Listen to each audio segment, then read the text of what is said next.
dan saya Nur Fauzia dalam Pose Podcast Sejarah. Podcast kali ini kita akan membahas mengenai Angkatan Pujangga Baru.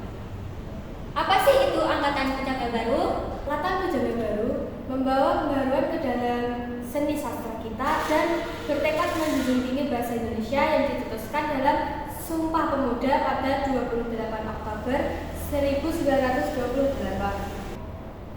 Angkatan Pujangga Baru membawa pembaruan ke dalam seni sastra kita dan bertekad menjunjung tinggi bahasa Indonesia yang dicetuskan dalam Sumpah Pemuda pada 28 Oktober 1928. Nah, dalam Angkatan Pujangga Baru ini juga mempunyai tokoh-tokoh yang membentuk Pancasila Pujangga Baru. Siapa saja itu? Yaitu yang pertama ada Sultan Ali Sabana, yang kedua ada Armin Pane, dan yang terakhir ada Armin Hamzah. Angkatan Pujangga Baru memiliki dua konsep pembaharuan, yaitu yang pertama, konsep pembaharuan yang berorientasi ke barat, dipelopori oleh Sultan Takdir Ali Sjahbana. Yang kedua, konsep pembaharuan yang berorientasi ke timur, dipelopori oleh Sanusi Pane. Nah, kemudian ada sifat-sifat dari Angkatan Pujangga Baru, yaitu yang pertama ada persoalan adat yang bersifat kedaerahan diganti dengan persoalan yang lebih umum bersifat nasional. Yang kedua ada bentuk dan isi karangan tumbuh dan berubah sesuai dengan perkembangan zaman. Yang ketiga ada tiap-tiap karangan masih jelas menggambarkan pribadi pengarangnya yang tidak suka pada peraturan-peraturan yang lama. Dan yang terakhir yaitu beberapa pengarangnya jelas sekali tampak pengaruh barat. Apakah ada sih sastrawan pada Angkatan Pujangga Baru ini? Ya, tentu ada. Kelompok seni untuk seni yang dipelopori oleh Sanusi Pane dan Armin Hamzah. Kemudian kelompok seni untuk pembangunan masyarakat yang dipelopori oleh Sultan Takdir Ali Sjahbana, Armin Pane, dan Rustam Effendi. Nah, selain sastrawan pada Angkatan Pujangga Baru ini juga ada tokoh-tokoh pada Angkatan Pujangga Baru. Yang pertama ada Sultan Takdir Ali Sjahbana dengan karyanya, yaitu yang pertama Tak Putus di Lulung Malang dalam Romen 1929.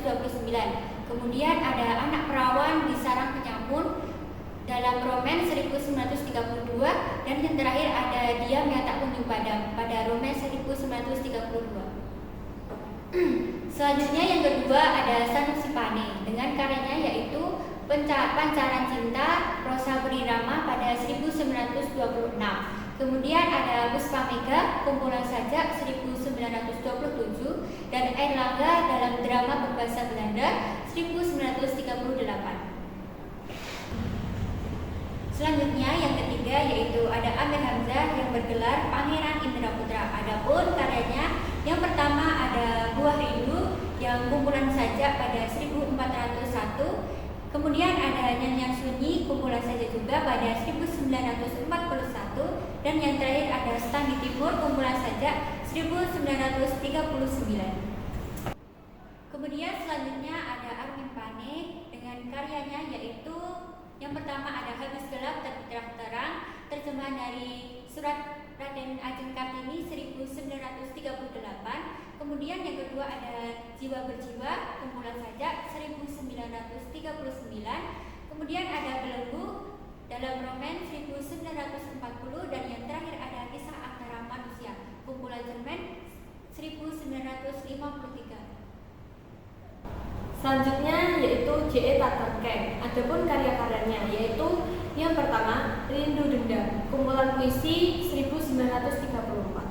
Yang kedua Pembangunan Zenit Siasat Indonesia puisi di majalah-majalah. Selanjutnya Al Kartahan di Majalah. Adapun karya-karyanya yaitu yang pertama Pecahan Ratna dan Di Bawah Kaki Kebersamaan, dua seni prosa lirik dalam cerpen. Yang kedua Manusia dan Tanahnya kumpulan cerpen 1952.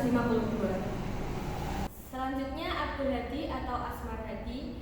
Adapun karya-karyanya yaitu Dalam Lingkungan Kawat Berduri, Romen 1941, dan sajak-sajak dalam majalah Panji Pustaka dan Pujangga Baru.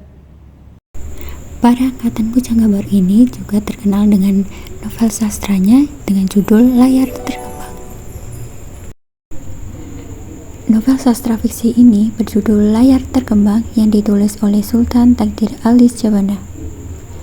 Novel Layar Terkembang terdapat 3 manusia di cover buku tersebut.